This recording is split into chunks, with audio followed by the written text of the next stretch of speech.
अव्यक्ति मास में अव्यक्त स्थिति बनाने लिए हम सभी ब्रह्मावत्स विशेष पुरुषार्थ यही करते कि मुख के मौन के साथ साथ मन के मौन के अभ्यासी बने। उसके लिए विशेष बाबा ने संगम युग में यही वरदान हमें दिया है कि साइलेंस की शक्ति का प्रयोग करो।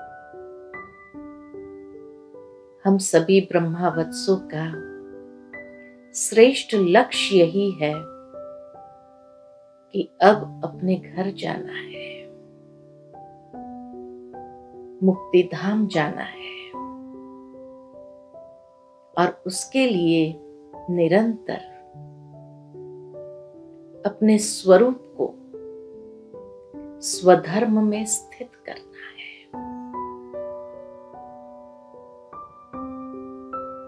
आत्मा शांत स्वरूप है। जिस तरह इस भौतिक दुनिया के अंदर विज्ञान की शक्ति का मुख्य आधार लाइट है, वैसे साइलेंस की शक्ति का मुख्य आधार डिवाइन इनसाइट है। साइलेंस की शक्ति का अनुभव करने के लिए बाबा ने हम सब बच्चों को महामंत्र यही दिया है कि बच्चे मन मना भव होकर रहो। और इस शांति की शक्ति का यंत्र है शुद्ध संकल्प, दिव्य बुद्धि और आत्मिक दृष्टि। जितना जितना हम सभी अपने संकल्पों को स्वच्छ बनाते जाएंगे, अर्थात अशुद्धि का, अस्वच्छता का कोई नामो निशान न रहे, उतने साइलेंस की शक्ति स्वयं में गहराई से अनुभव करते जाएंगे।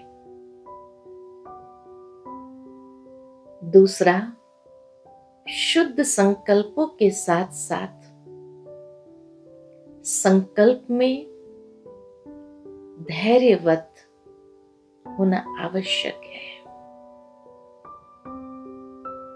क्योंकि जितने हमारे संकल्प तीव्र गति से चलेंगे, उतनी आत्मिक शक्ति क्षीण होती जाती है। उस शांति की शक्ति को स्वयं में अनुभव नहीं कर सकते हैं, उसका संचार नहीं कर सकते हैं। तो साइलेंस पावर को स्वयं में एकत्रित करने के लिए आवश्यक है कि हम अपने संकल्पों को धैर्यवत रखें।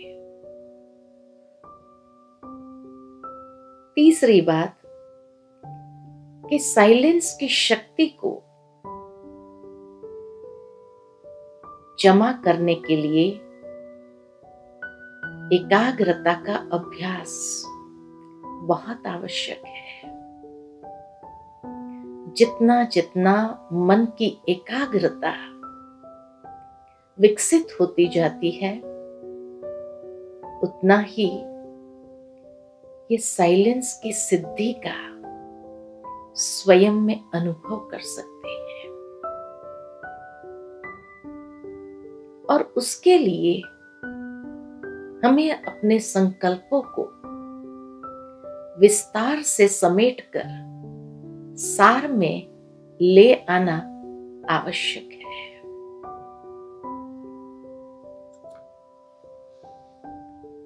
अर्थात विस्तार को समेटने के लिए, सार स्वरूप बनने के लिए बिंदी लगाने के अभ्यासी आवश्यक है।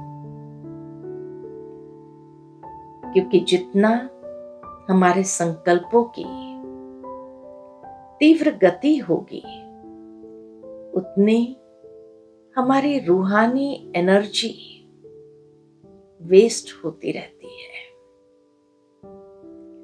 यह साइलेंस की शक्ति को स्वयं में जमा करने के लिए, अनुभवी बनने के लिए आत्मिक स्थिति में स्थित होना आवश्यक है। और उसके लिए अंतर्मुखी बनना जरूरी है। अंतर्मुखी अर्थात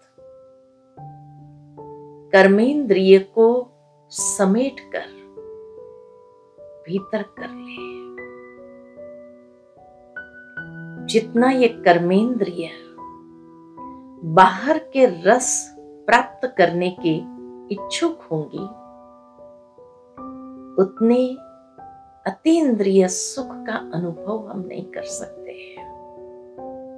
और इसीलिए अंतर्मुखी बनना अर्थात अपनी कर्मेंद्रिय को भीतर में समेट ले,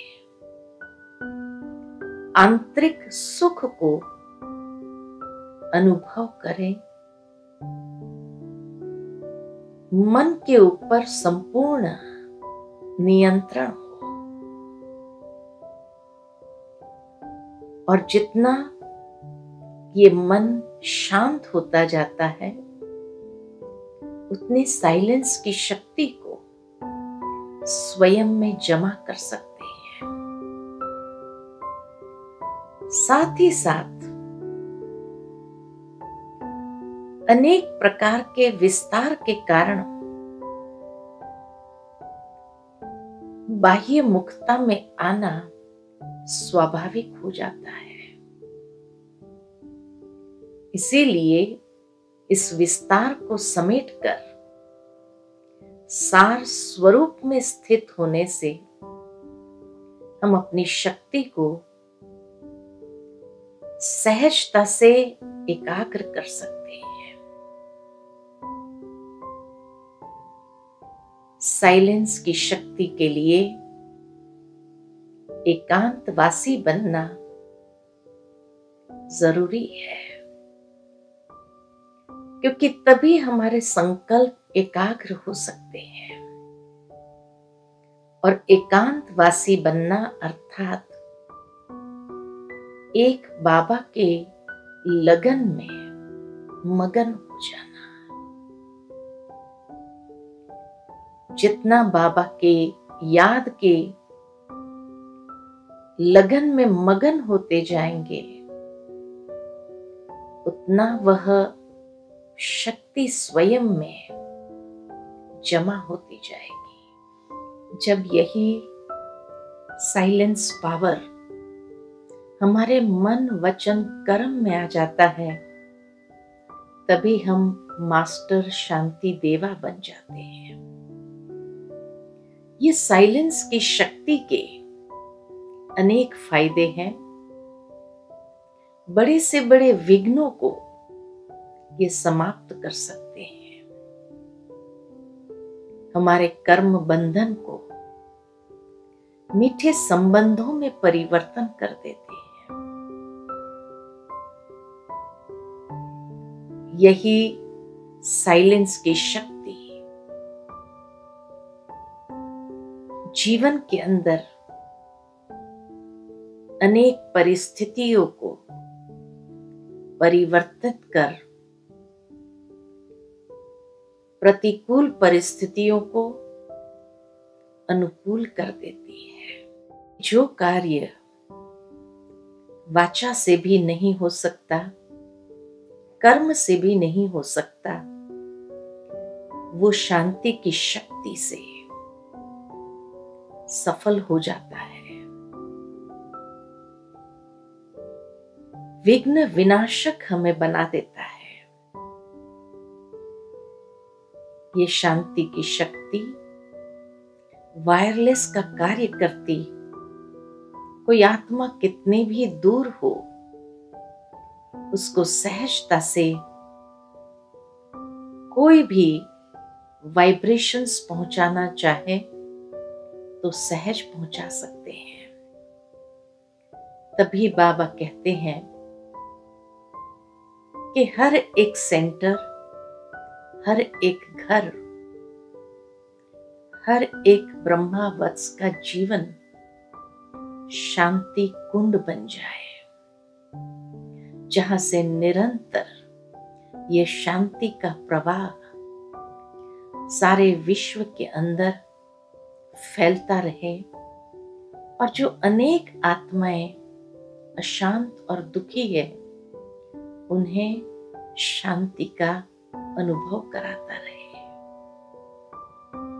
तो चलिए कुछ क्षण के लिए अपने विचारों को समेटकर सार स्वरूप में, स्वधर्म में स्थित हो जाए और अपनी साइलेंस की शक्ति के प्रवाह में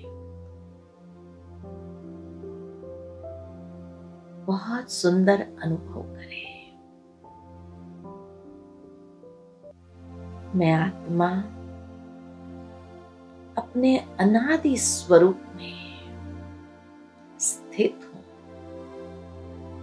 मेरा अनादि स्वरूप शांत स्वरूप है। मैं आत्मा शांति कुंड हूं।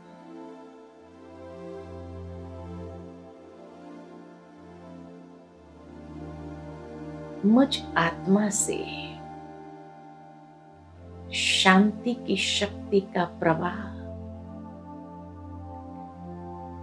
चारों ओर फैल रहा है। यही शांति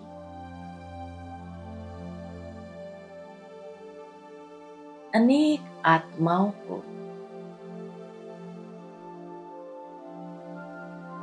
उस परमात्मा पिता की ओर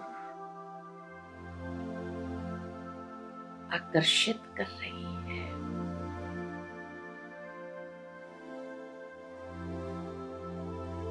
शांति के सागर परमात्मा